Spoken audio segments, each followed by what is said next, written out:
Welcome everyone, Simon here from the Whales of Wall Street XDC video up for us today. Before we go into this one, do make sure you check out all the other videos out there on our channel, and also, of course, please don't forget to subscribe to the channel and hit the bell button as well so you get notified of all the videos coming away from the channel as and when they get delivered. Guys, XDC, phenomenal project. We covered this 5 days ago. We try and do a bit more regular videos these days. I can't believe how fast time goes. I look back and I go, right, when was the last time I did a video on this? And it's so fast, the time. It's unbelievable. So I'm just catching up really with XDC the last few days. There's been some really cool articles. There's been some really cool Twitter spaces going on as well.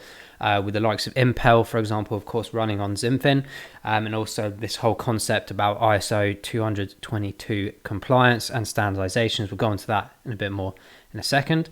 But this article is quite interesting. This is in relation with Andre Custerman, who's one of the big advisors on the XinFin board right now, and very big topic here about cross-border trading and trading in general, trading finance. This is a huge aspect of monetary value in the world, guys. We're talking about like trade finance is quite interesting. Obviously, it applies to many things, not just finance, but also trade in general. And this whole aspect of what can be done through trade, whether it's supply, demand, transportation. We're talking about, you just think about all the shipments that happen every day, all day around the world. It's quite crazy, right? And there's a bit of a diagram here of like how the existing system works, and then how we can use blockchain to really pull these all together simultaneously, autonomously in some capacities as well, using DLT technology, distributed ledger technology.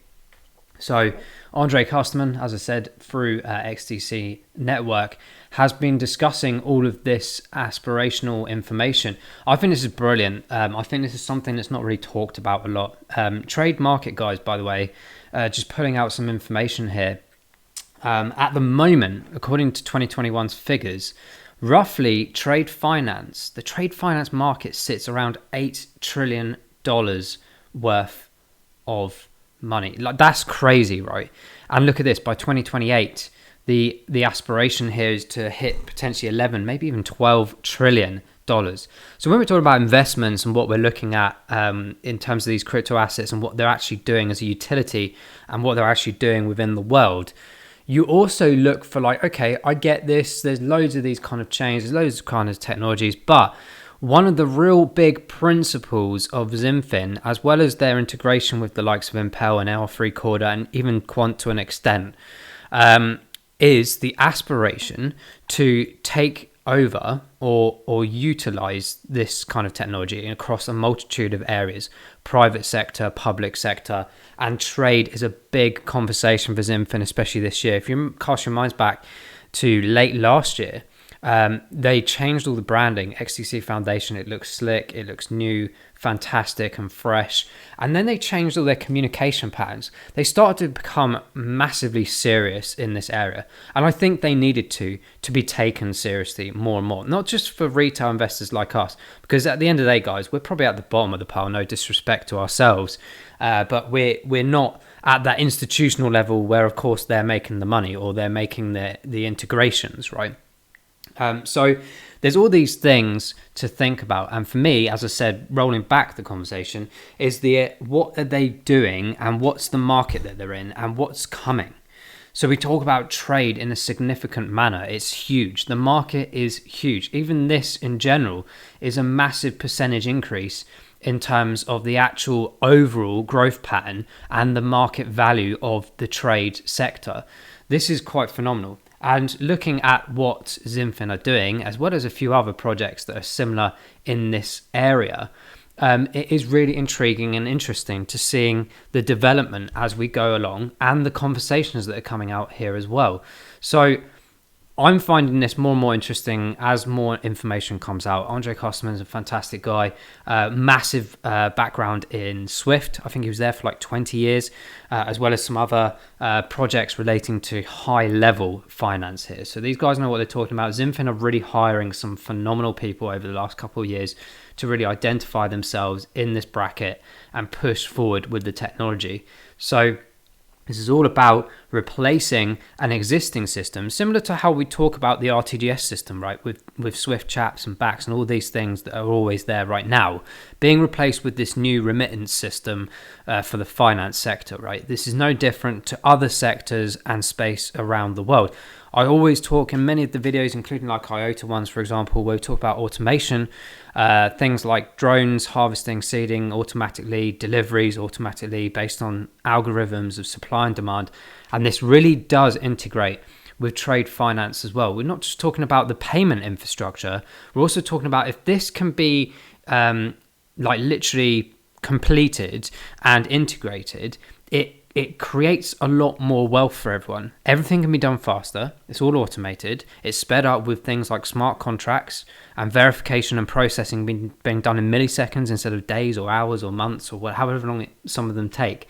If you think about a distribution model, I worked for distribution companies for a number of years and understood a lot about shipping, air shipments, boat shipments, but the order mechanism is extremely manual.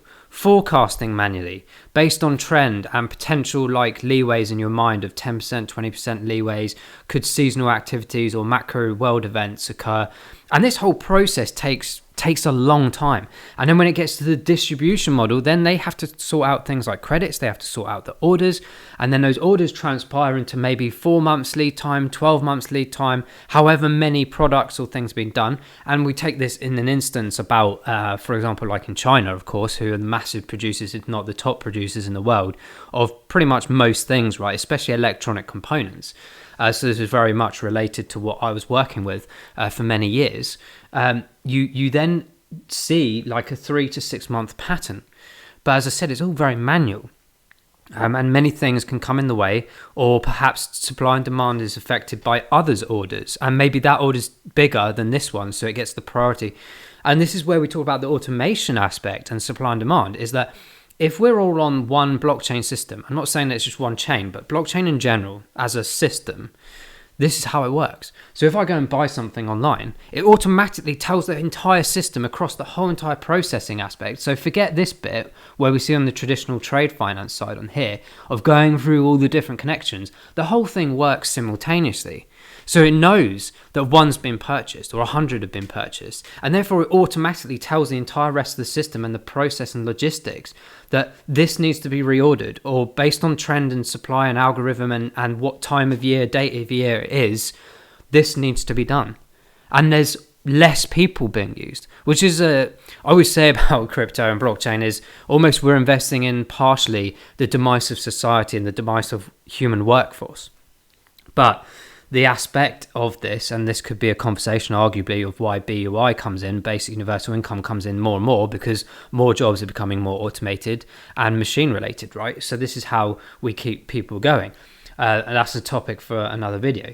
But this aspect here is very intriguing, because this is also how another big chunk of the blockchain technology is going to work.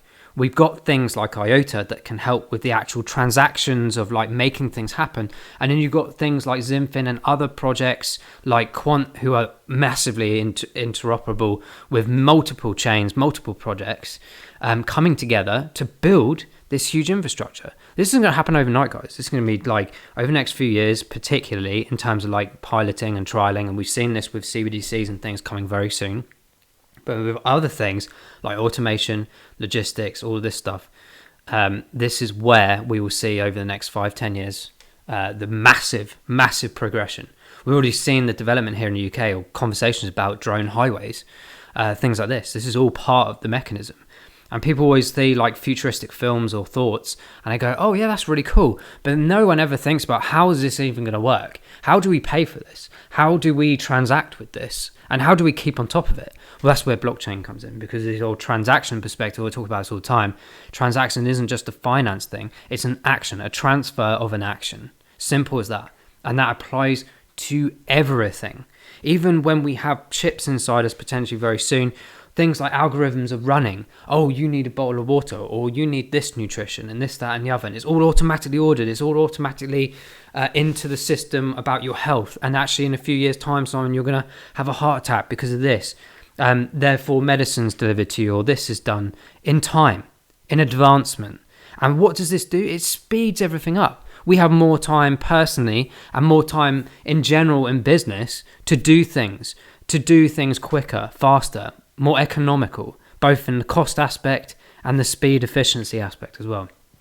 This is why, maybe I'm waffling here, but I'm very excited about this space.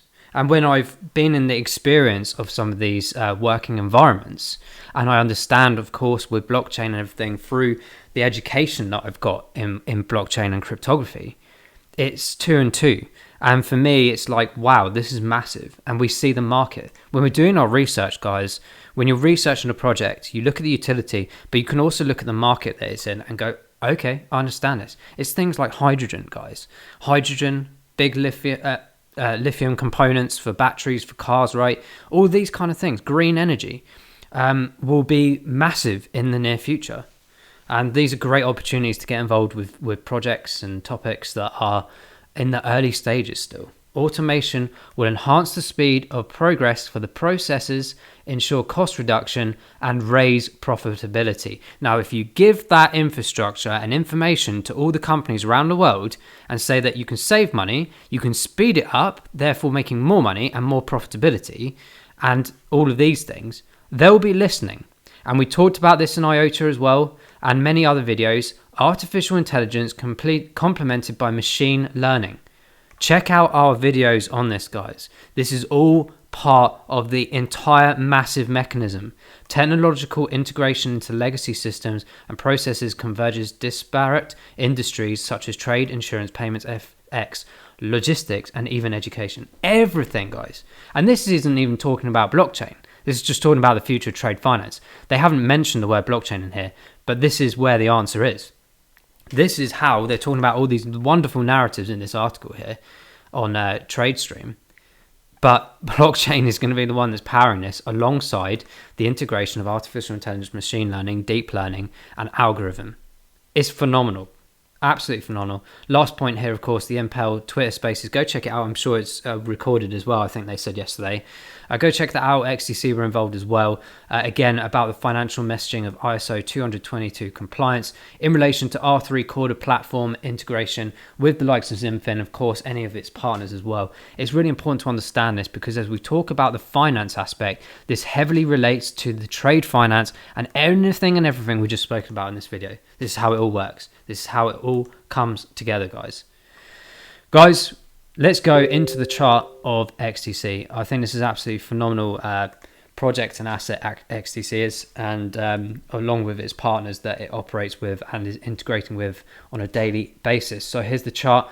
Not many significant moves since 5 days ago, other than the fact that we had the big drop down. Of course, we've had the FTX situation. We've had some profit taking with XDC as well. I was quite surprised actually on the 14th of November, the drop that we had. I couldn't really figure out like where that was coming from. I think it was just a mix of the FTX fallout and then people just going, oh, great. XDC's gone around to the 2 cent mark. And ironically, if you remember from videos before, we were mentioning these particular areas of interest in general anyway. So we actually came down to this particular area. And I do still have the buy order. Do you know what? I missed this one, 14th of November. It didn't quite come as low as I anticipated. So I think it got as low as 0.023. And mine are literally just above this line here, I think, 0.022, which is a bit annoying, but I keep that purchase order there. However, this one did come in. I was anticipating this one, not because of FTX. You can't tell the future of that kind of thing. I think that's absolutely crazy, right? But I did anticipate this area coming in general because of the data that we have picked out before. And this is an area certainly of support previously. And it's shown already in 2 big occasions here and here. August being the most recent, and also a few touchdowns here during September as well before the uptake, and then the FTX meltdown and bringing it further down here for a retest and pulling itself back up straight away. So this is a really strong area, guys. A potential like manual opportunities of accumulation, but in general, this whole area between 2 cents and 3 cents is of significance. For me, I always say that anything under like 10 cents with XDC is an absolute steal for the long run.